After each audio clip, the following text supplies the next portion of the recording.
we absolutely see the future as kind of as sort of a shared electric autonomy, so that you'll be able to do ride hailing or share your car in any way, in a sort of long-term model that's probably some combination of like Uber, Lyft, and Airbnb. In other words, there'll be Tesla dedicated cars for ride hailing, and there'll be and any customer will be able to share their car at will, just like you share your house on Airbnb. So you want to hop on a Tesla, tell her where to go, and let her do the driving.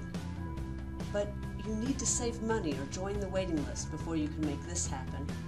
How can you experience autonomous driving while you wait for your dream car? Simply hop on a self-driving minibus.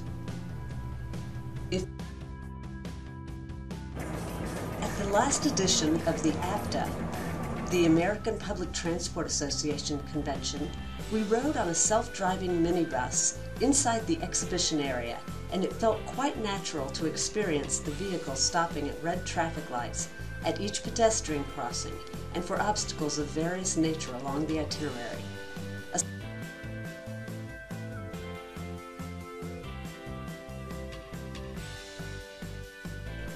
A similar driving minibus was exhibited at the entrance of one of the pavilions at CES, the Consumer Electronics Show. At both events, these displays were not just a gimmick to catch the attention of visitors. This sort of self-driving minibus, in fact, is showing up in major cities all over the world.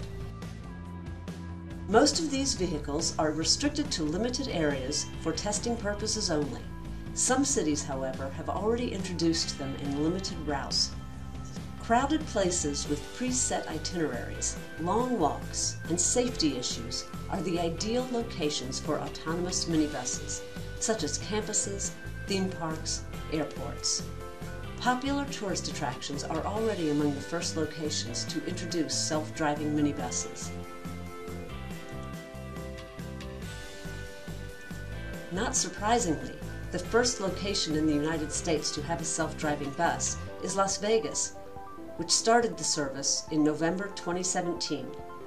The shuttle connects Container Park, a popular shopping district with traditional shops, restaurants, and live entertainment for the whole family, with the Fremont Street Experience, a pedestrian mall in downtown Las Vegas. The bus travels at a speed of 15 miles an hour along a half-mile stretch that includes some of the most popular casinos and hotels of downtown Las Vegas. The minibus is built by Navia Arma, a French company based in Villeurbanne, just outside of the city of Lyon, and the project is run by the American Automobile Association in conjunction with Keolis, also a French transportation company. On this vehicle, an operator sits on the bus to open and close doors and to intervene in case of emergency. Another location that is a good candidate for self-driving minibuses is Times Square in New York City. The popular tourist destination has restricted traffic as thousands of individuals walk to the popular local theaters, stores, and hotels around the area. Here, the first test was carried out by Post Autonomous, a startup which developed the P1 shuttle, a vehicle that was designed with Times Square in mind.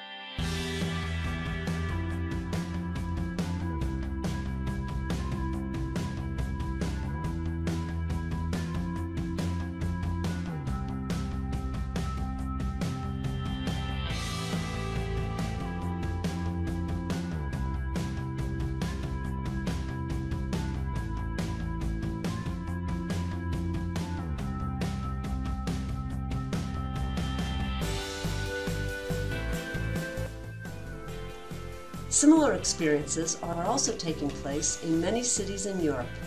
In Norway, the Columbus Project is a 2-year pilot project that will serve 3,000 businesses and 4,000 employees in a 4-kilometer route at Forest Nord in the city of Stavanger.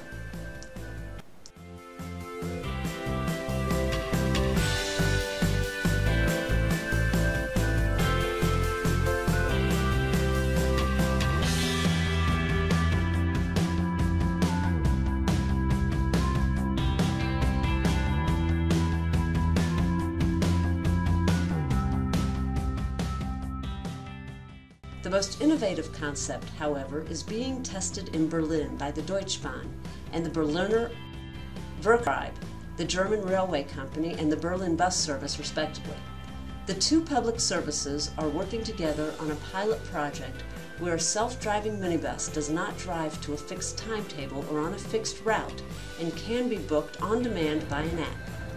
The ultimate goal of such flexible demand-responsive transport services with driverless vehicles is to cover the last mile, that is, to provide door-to-door mobility in combination with existing bus and rail services.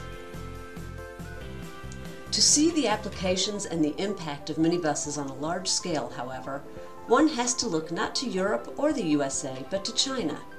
During the annual Baidu World Conference in Beijing, last summer, Robin Li, the CEO and co-founder of China's largest search engine, Baidu, announced that his company will begin mass-producing driverless buses by the end of July 2018.